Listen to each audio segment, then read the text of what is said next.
In 2014, Volkswagen launched the Golf GTE, its first ever plug-in hybrid model. Volkswagen estimates over the next 3 years the market will quadruple in size. We're here today with the new Passat GTE, Volkswagen's first upper mid-size plug-in hybrid. We're driving the Passat GTE Estate. Plug-in hybrids get their power from an electric motor powered by high-performance batteries and an internal combustion engine, which is used for both driving and charging the batteries while driving. Unlike simple hybrid vehicles, electric usage is considerably higher and can be recharged directly from a regular power outlet. But what distinguishes the Passat GTE in technical terms?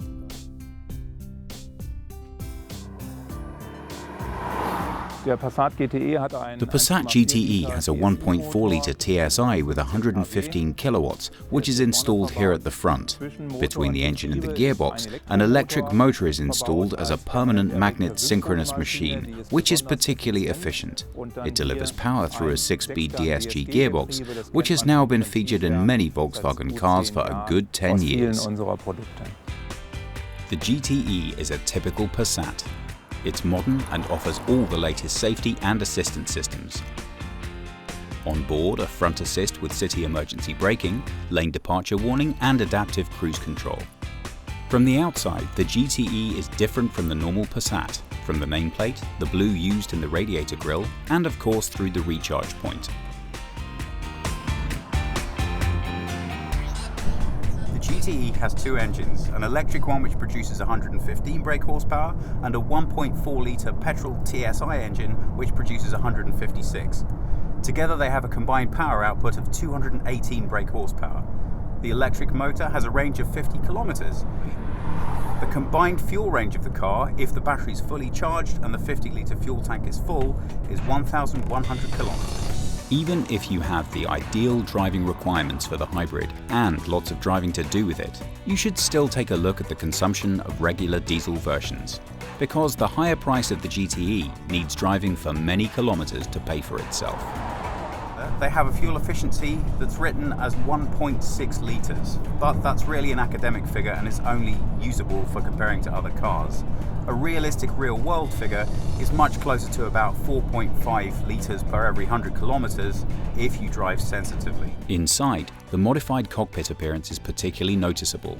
Space has been made on the display for the power meter, which indicates the current status and how electrical energy is either being used or produced. Charging the battery in its normal state takes either 4¼ hours from a normal 230-volt outlet or 2½ hours from a bespoke charging box. You can get a glimpse of how batteries might be charged in the future from Project V-Charge. Here, the vehicle automatically searches for the next inductive charging station.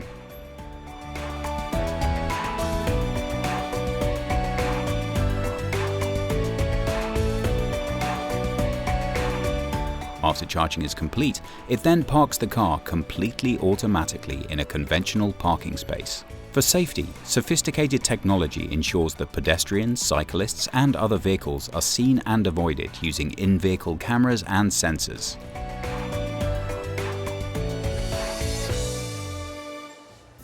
Space has not been compromised in the GTE as the battery has been built into the vehicle floor. The GTE is, like his brothers, very spacious. For example, as an estate, the car offers the same 650 to 1,780 litres of cargo space. The materials and finishing is very good and typical Volkswagen. All of the usual equipment options available for the sedan and the estate are also available for the GTE. There are 4 different driving modes to choose from. You can either have pure electric, hybrid mode, which uses both the petrol engine and the electric engine, or recharge, which uses the petrol motor to recharge the batteries. There's also a GTE mode, which gives you the full power that the vehicle has to offer. Best of all, switching between any of the modes on the highway is completely smooth and easy and almost impossible to detect, which means you can go from using the car at its most efficient to using the car at its most powerful and dynamic anytime with no problem at all. The 218 brake horsepower performance of the Passat GTE is delivered very well through the 6-speed DSG.